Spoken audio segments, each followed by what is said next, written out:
Bom dia! Hoje, quarta-feira, dia 18 de novembro. Hoje nós teremos aula de português e de geografia, certo? Geografia. Espero vocês na nossa aula online, né? E aqui está um vídeo para a gente estar aprendendo um pouquinho mais. Eu peço que vocês prestem atenção na aula, que enviem suas dúvidas, que enviem as atividades feitas. Tem muita gente que não está enviando. E daqui um dia nós teremos outro diagnóstico do quarto bimestre, certo? Vamos pegar os livros então? Nossa primeira aula de hoje é de língua portuguesa e nós vamos começar na página 88. Vamos descobrir. Os mistérios do universo sempre fascinaram o ser humano. Por esse motivo, há muitas histórias em que se imagina o que pode existir para além do que conhecemos.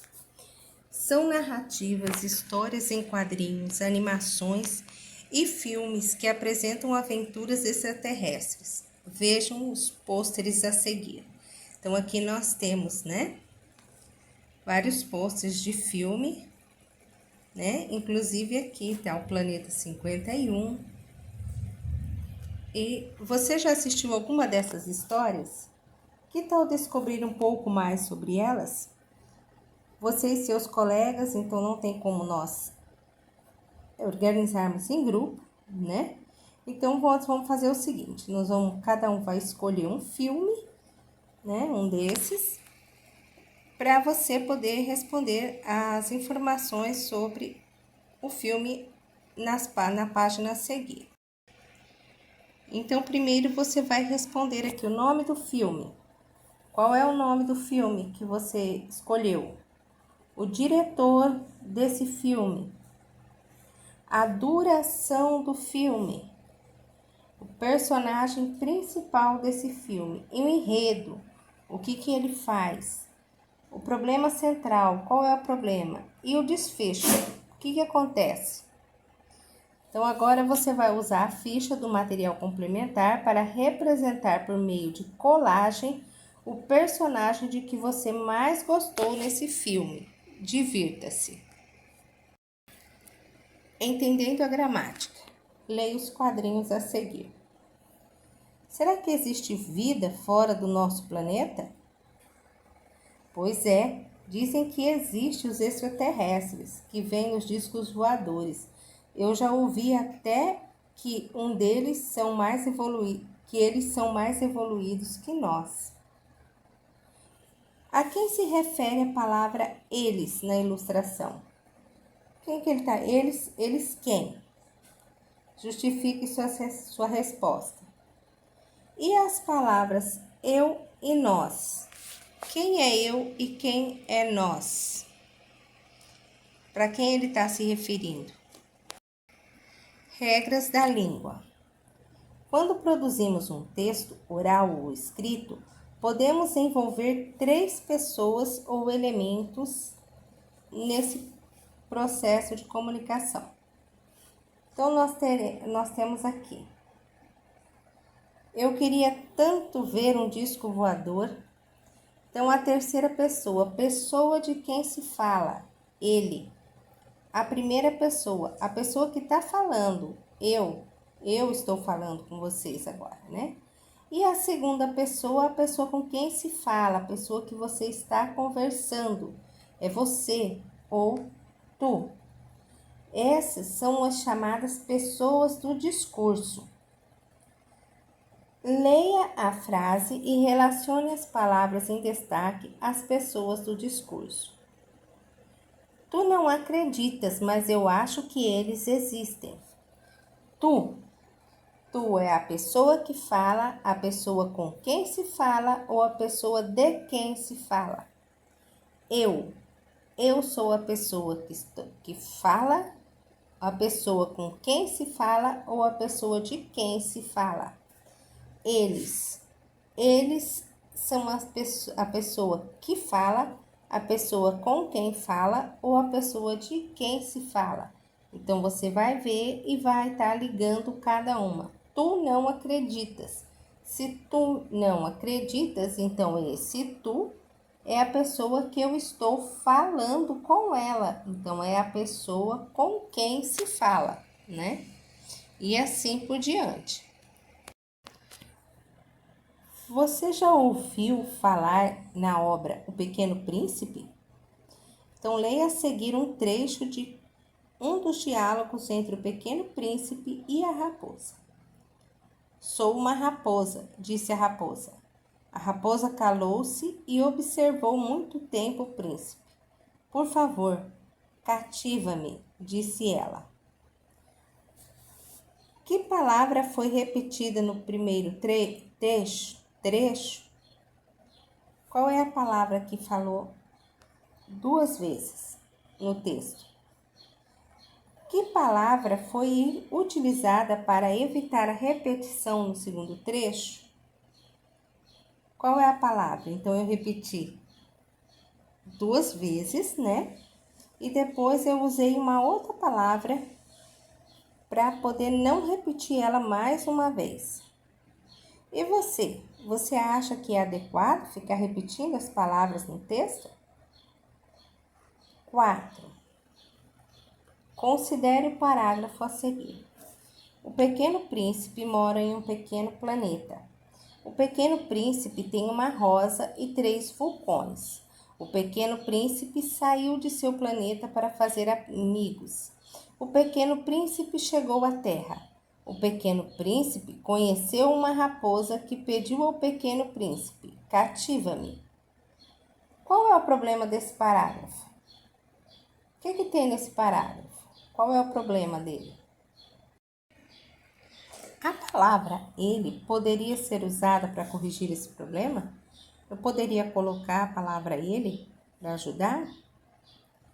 Circule as frases que não precisariam nem da expressão pequeno príncipe e nem da palavra ele. Então, quando for essa frase, você vai circular. E depois, na D, você vai reescrever o parágrafo fazendo todas as alterações necessárias para que fique bem escrito. Então, você vai pegar lá na página anterior e vai fazer a correção, vai trocar o pequeno príncipe por ele, onde não precisa você não vai copiar, não vai colocar nem pequeno príncipe nem ele, né? E vai reescrever aqui nesse pedaço. Então, essa foi a nossa aula de hoje, né? Vamos aqui mais um pouquinho para vocês poderem entender. Regras da língua. A palavra que substitui um nome é chamada de pronome pessoal. Ele é um elemento essencial para a boa organização de um texto. Identifica quem são as pessoas envolvidas nesse texto, ou seja, nesse discurso. As palavras eu, tu, ele, nós, vós e eles são chamadas de pronomes pessoais e indicam as pessoas do discurso, também chamadas de pessoas gramaticais. Veja o quadro a seguir. A pessoa, primeira pessoa que fala. Então, no singular, essa primeira pessoa sou eu. E também posso usar me, mim, comigo. No plural, essa primeira pessoa é nós, nos e conosco. A segunda pessoa com quem se fala é o tu. E eu posso usar o te, ti, contigo. No plural, essa pessoa é o vós. E eu posso usar vós e vou convosco. Na terceira pessoa, a pessoa de quem eu estou falando, a pessoa de quem se fala. Então, no singular, essa pessoa é ele ou ela. Eu posso usar o, a, lo, lá, se ou lhe. No plural, essa pessoa é o eles ou elas. E eu posso usar os, as, los, las, se, lhes. Então, essa foi a nossa aula de língua portuguesa de hoje. Qualquer dúvida, entrar em contato com a professora. Agora, vocês vão pegar o livro de Geografia na unidade 8. Livro de Geografia na unidade 8. Unidade 8, página 24. Espaço rural e espaço urbano. O que vocês estão vendo nessa imagem, né? O que tem? Tem estradas, casas, tem carro, tem uma fazenda lá, né? E da continuação dessa imagem, nós vemos o que? Prédios, ruas. O que eu sei? Que espaços são representados nessa imagem? Então, nessas imagens da página 24 e página 25, que espaços estão representados? Quais são os trabalhos que as pessoas realizam nesses espaços? No que elas trabalham? O que elas fazem? Qual dos dois espaços tem a maior concentração de pessoa? Qual tem mais gente? Você já se perguntou como se distribui a população do município onde você vive? Há mais pessoas vivendo no campo ou na cidade de seu município? Elas se deslocam entre essas áreas? Essas são algumas das perguntas que buscaremos responder ao longo desta unidade. No passado, as pessoas viviam predominantemente no campo, porém, com o passar dos anos, essa situação foi se alterando. Atualmente, no Brasil, a maioria das pessoas vive nas cidades. As características desse processo serão trabalhadas nesta unidade e o ajudará a compreender aspectos populacionais de onde você mora. Então, aqui nós temos uma foto de Curitiba, que é a capital do Paraná, e é uma das cidades brasileiras onde o número de habitantes vem aumentando muito. Este estudo permitirá conhecermos a situação populacional das áreas rurais e urbanas. Com ele, você compreenderá melhor a realidade ao seu redor e analisará os problemas existentes em cada uma dessas áreas, especialmente nos grandes centros urbanos. As grandes cidades, apesar de contarem com grande infraestrutura, nelas viverem muitas pessoas, apresentam também diferentes tipos de problemas. Para entender isso, vamos tomar como ponto de partida o município onde você vive e, em seguida, analisar a realidade do nosso país em relação a esses aspectos. Além disso, o campo e a cidade são áreas que se completam. Ambos são produtores e consumidores de alimentos. A conexão e o deslocamento de pessoas, mercadorias e informações entre campo e cidade são possíveis por meio das vias de transportes e dos meios de comunicação, cada vez mais avançado tecnologicamente e conectando pontos cada vez mais distantes do nosso território. Observe a fotografia a seguir. Ela retrata um grupo de pessoas migrando de uma área rural para uma área urbana. Na sua opinião, quais razões poderiam levar as pessoas a se mudarem do campo para a cidade? Então, aqui nós temos migrantes brasileiros saindo da área rural do Rio Grande do Norte para ir viver em áreas urbanas em 1958. Que problemas você acha que eles enfrentam? Por que eles foram para a cidade? Por que você acha que eles estão mudando para a cidade? No Brasil, durante as últimas décadas do século XX, observamos um intenso deslocamento de pessoas do campo em direção às cidades, em um processo conhecido como êxodo rural. População do campo e das cidades. Observe nas fotografias a seguir a cidade de Fortaleza em dois períodos diferentes. Descreva as paisagens e indique quais foram as modificações ocorridas. Então, aqui na primeira, a segunda, é um trecho da paisagem de Fortaleza, no Ceará. Na primeira fotografia, a cidade está sendo retratada em 1975. Na segunda, em 2011. Em vários municípios brasileiros, as áreas urbanas foram crescendo muito ao longo das últimas décadas, abrindo abrigando um maior número de pessoas. Antigamente, a maioria da população brasileira morava e trabalhava nas áreas rurais. As cidades eram bem menores, diferentes do que conhecemos atualmente.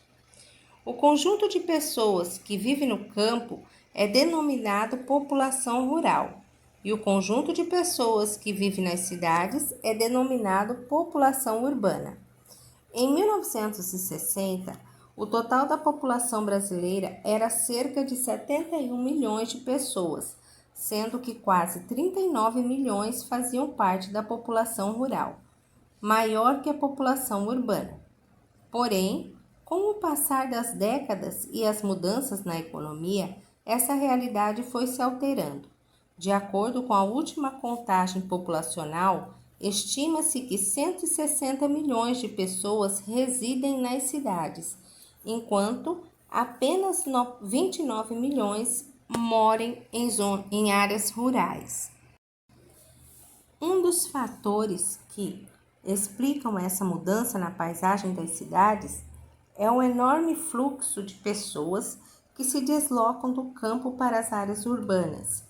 O número das máquinas no campo foi crescendo e, com isso, foi se empregando menos pessoas. Ao mesmo tempo, o crescimento das cidades e o surgimento das fábricas atraíam as pessoas que buscavam novos trabalhos. Esses deslocamentos foi muito expressivo na última década do século XX, especialmente entre 1960 e 1980. Hoje ele ainda existe, mas em um número muito menor. Observe a evolução das populações no Brasil na tabela a seguir. No ano, que em cima nós temos o ano, depois a população rural e embaixo a população urbana. Então, nós vimos que em 1960, a quantidade de pessoas de população rural era maior que a população urbana. Em 2010, nós vimos como isso se alterou. O número da população na zona urbana aumentou muito e a população rural diminuiu expressivamente, De acordo com a tabela, em qual década a população rural era maior que a população urbana? Em qual década a população urbana apresentou maior número que a população rural? Então, você vai estar olhando, comparando, para você poder estar respondendo. 2. Entre os anos de 1960 e 2010, o total populacional rural aumentou ou diminuiu? 3. A população urbana apresentou pouco ou nenhum crescimento durante o período apresentado na tabela. Então, nesses anos aqui que está apresentado, a população urbana, ela cresceu ou ela não cresceu? Continuou da mesma forma? O que você observou? Você sabia? Se considerarmos as regiões do Brasil, atualmente a população do Sudeste é a que mais vive em áreas urbanas, cerca de 9 em cada 10 pessoas, enquanto a população do Nordeste é a que apresenta mais pessoas vivendo em áreas rurais, cerca de 3 em cada 10 pessoas. Então, você veja que mesmo sendo a região onde tem mais pessoas no campo do que na cidade, o número é bem diferente, O êxodo rural. Você viu na tabela da página anterior que a população do campo foi reduzindo, enquanto o total de pessoas que vivem na cidade foi aumentando. Denominamos migração campo-cidade quando as pessoas deixam de residir no campo e passam a morar nas cidades, buscando novas oportunidades. Quando esse fluxo de pessoas é muito elevado, como ocorreu no Brasil durante algumas décadas, utilizamos outra denominação, êxodo rural. Mas o que fez essa população do campo migrar em um grande número para as cidades? Além do crescente uso do maquinário no campo, há a dificuldade das pessoas em conseguir terras para plantar e construir suas casas. Observe as fotografias a seguir. O arado manual em uma área rural no município de Catanduva e o arado mecânico em uma área rural no município de Matão, estado de São Paulo. Então, nós vemos aqui, né? Por que essas pessoas começaram a ir para a cidade? Então, de certa forma, elas ficaram desempregadas, né? Quais diferenças você acha que pode existir entre os dois tipos de arado? Qual você acha? O arado manual e o arado mecânico. O arado mecânico é apenas um exemplo de um tipo de maquinário moderno que existe no campo e que passou a substituir formas mais tradicionais de cultivo. Com o uso dessas máquinas, portanto, a quantidade de trabalho para as pessoas do campo foi se reduzindo e muitas se viram pressionadas a migrar para buscar trabalho nas cidades. Os maquinários são um exemplo de como o campo e a cidade estão relacionados. Muitos desses equipamentos são produzidos em indústrias localizadas na área urbana, porém seu destino e utilização final é o campo. Ao mudarem do campo para a cidade, muitas dessas pessoas continuaram encontrando dificuldade no novo lugar de residência. Em muitos casos, passam a viver em áreas mais afastadas dos centros urbanos, onde a infraestrutura não é eficiente. Os transportes públicos também tendem a ser mais escassos e o acesso à educação e ao atendimento médico costuma ser mais precário. Além disso, ao se deslocarem para as cidades, muitas pessoas se deparam com um novo modo de vida, com o qual não estão acostumadas e com o qual às vezes não se identificam. Diante dessa situação, reflita sobre como as pessoas do campo podem melhorar sua qualidade de vida nos locais de moradia nas cidades e sobre como as pessoas do campo e das cidades podem aprender mais sobre o modo de vida um do outro. Então, como você acha que as pessoas que moravam no campo e foram obrigadas, né, por falta de emprego, se mudarem para a cidade, como você acha que eles podem estar melhorando para que eles vivam melhor nesse novo local deles, né?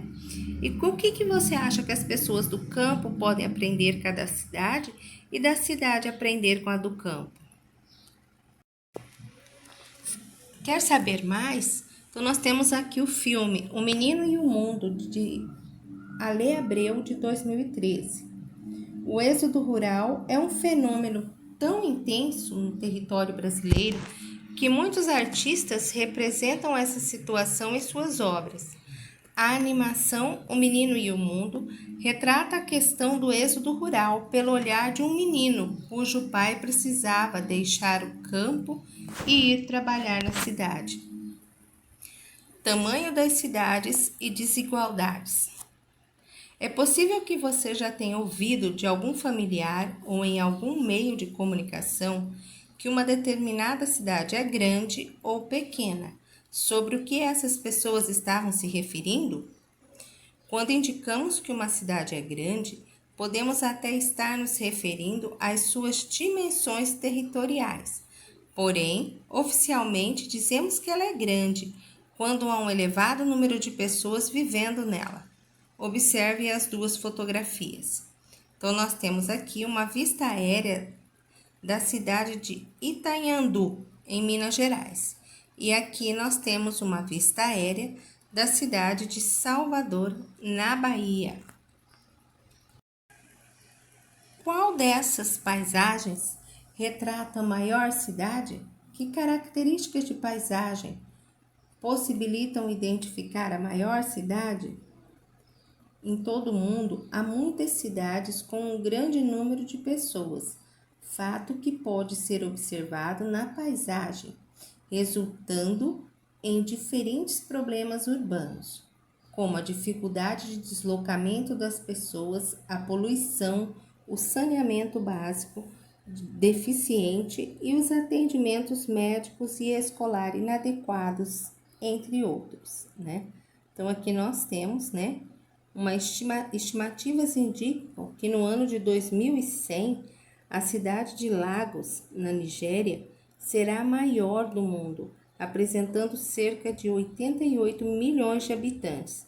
Na foto, a área urbana em Lagos em 2016. Se hoje nós temos aqui, né? E se em 2100 ela vai ser maior, imagina como vai ser tudo isso, né? Apesar dos problemas urbanos que encontramos em muitas cidades, há aquelas em que a ocupação urbana ocorreu de modo mais organizado, contando com um maior planejamento do setor público.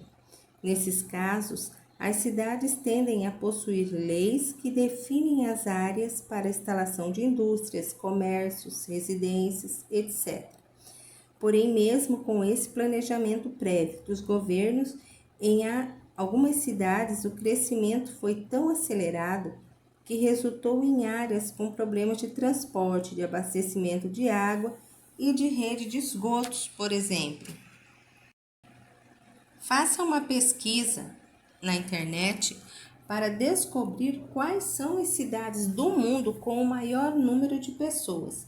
Registre o nome delas, o país aonde se localizam e a quantidade de habitantes de cada uma nas linhas a seguir.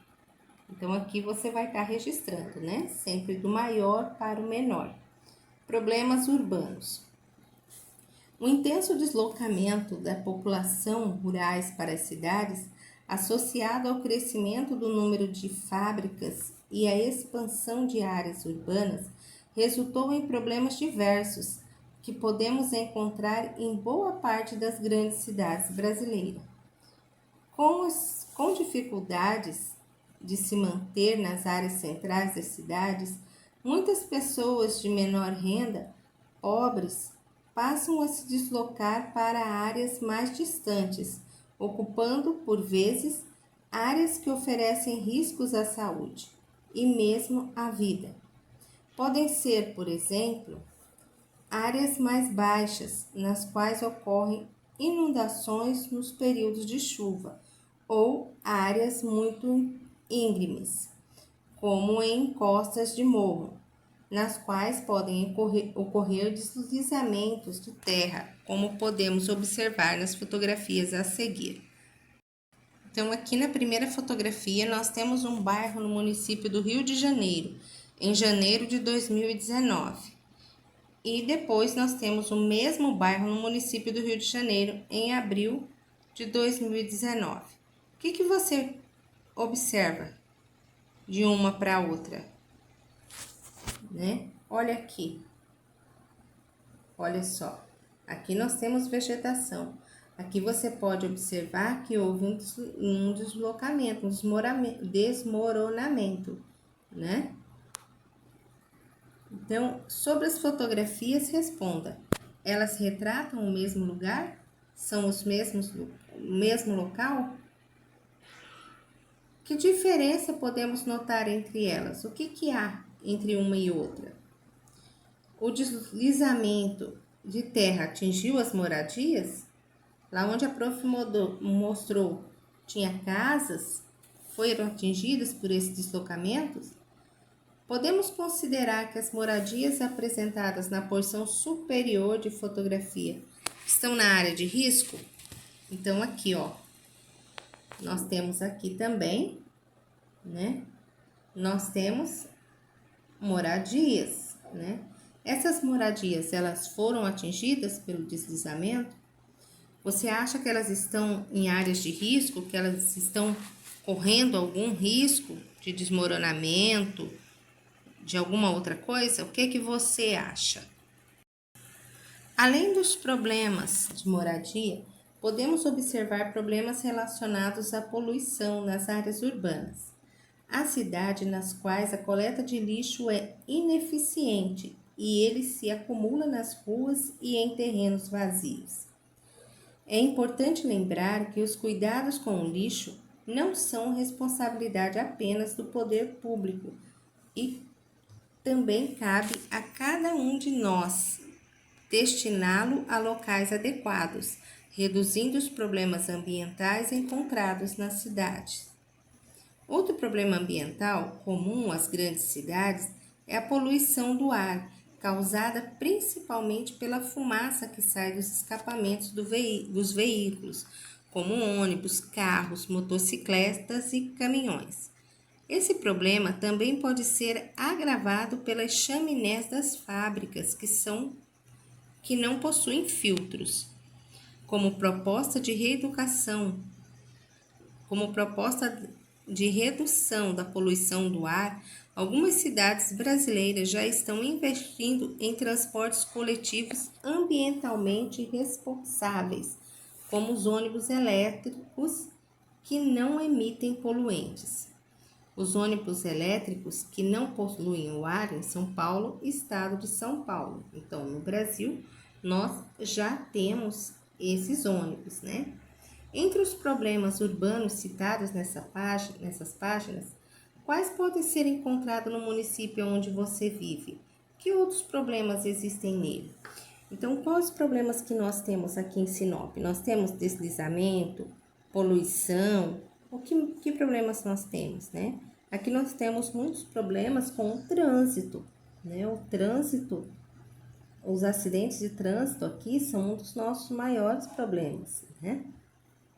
Que tipos de ações poderiam ser realizadas para minimizar esses problemas? O que vocês acham que deve ser feito para minimizar esses problemas aqui em Sinop?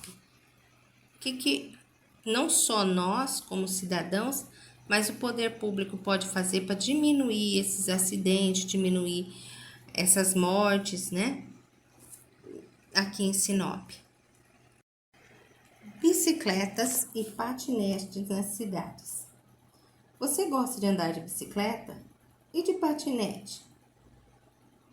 Apostando nesse tipo de meios de transportes não poluentes que muitas empresas e prefeituras estão promovendo transformações nos espaços urbanos. Nos últimos anos, foram implantadas em diversas cidades brasileiras faixas para o uso de bicicletas e patinetes. Nas faixas para bicicletas, a circulação de automóveis e motocicletas não é permitida, o que aumenta a segurança dos usuários. Então, aqui nós temos uma ciclovia em São Paulo, no estado de São Paulo. Aqui em Sinop também nós temos em alguns lugares as ciclovias, né? A utilização dessas faixas tem se tornado uma alternativa para muitas pessoas que buscam driblar o trânsito nas grandes cidades, economizando gastos com transportes. Além disso, a bicicleta não é poluente e contribui para reduzir a poluição do ar nas cidades. E a pessoa que anda de bicicleta está praticando uma atividade física, melhorando sua saúde. Muitas empresas e centros comerciais, assim como algumas estações de trens ou terminais de ônibus, já adotaram estacionamentos para bicicletas, facilitando a articulação entre diferentes meios de transportes. Essas facilidades incentivam as pessoas a adotar a bicicleta como meio de transporte. Nas faixas de bicicletas, também encontramos pessoas que utilizam outros meios de transportes, como patinetes e patins. Além dos deslocamentos para o trabalho ou para locais de estudo, as pessoas também usam esses meios de transportes para o lazer. Mapeando população urbana nos estados brasileiros. Você aprendeu que, atualmente, no Brasil, a maioria da população vive em áreas urbanas. O número de pessoas vivendo nas cidades entre os estados brasileiros também apresenta muitas diferenças. A distribuição da população urbana em nosso território, portanto, pode ser bastante desigual. Faça a leitura do mapa do Brasil a seguir para compreender melhor essa distribuição e em seguida responda questões. Então, nós temos aqui o Brasil, população urbana em 2010. Então, nós temos de amarelo, aonde tem até 1 milhão. Que isso, marrom queimado, de 1 a 2 milhões. Um laranja, de 2 a 4 milhões. Um vermelho, de 4 a 6 milhões. E um vermelho muito forte, acima de 6 milhões. Então, aqui nós temos, olha só, a diferença, né? Temos um mapa bem coloridinho.